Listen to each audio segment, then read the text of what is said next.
This next story is about financial devastation. A King County man went from having $800,000 in his bank account to being homeless in just a few days. Investigators say it's all due to scammers. Fox 13 News reporter A.J. Janabel is talking with the victim as well as the FBI about this scam and how you can keep this from happening to you or someone you care about. A.J.?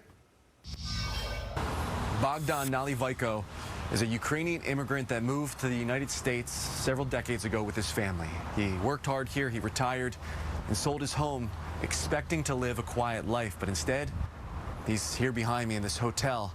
He doesn't know where he'll call home next. This hotel room is now all Bogdan Nalivaiko has, and he doesn't know how long this will last. Yeah, I feel bad.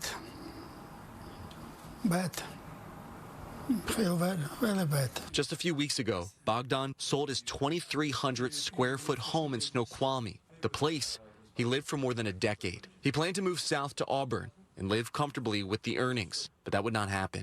On April 25th, he sold his house.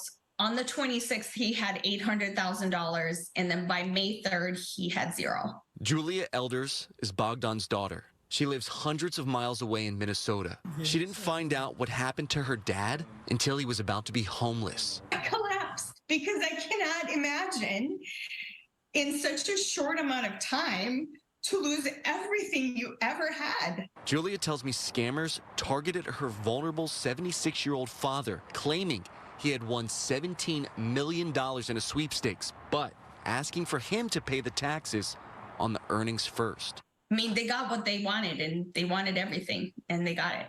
Julia tells me her father was able to take and transfer tens of thousands of dollars at a time from both Chase Bank and Bank of America to pay out the scammers. They should have flagged this.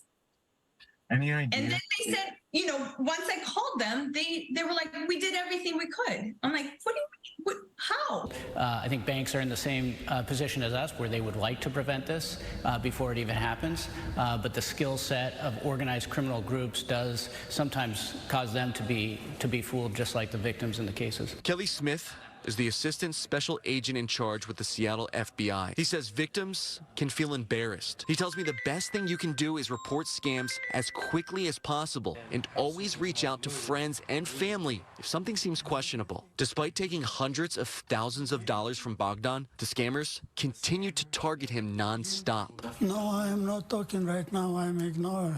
And she's in the office on Tuesday? Luckily, there is some good. Joe Kenny, who owns a moving company and met Bogdan when he had to leave his home, has been working with Julia, helping her father with documents, paperwork, and trying to get him somewhere more stable. Better in a house than in a hotel, yes. House is everything. House is life. Investigators tell me they have forwarded this case to the FBI. I also reached out to both banks, Chase Bank and Bank of America, regarding this situation.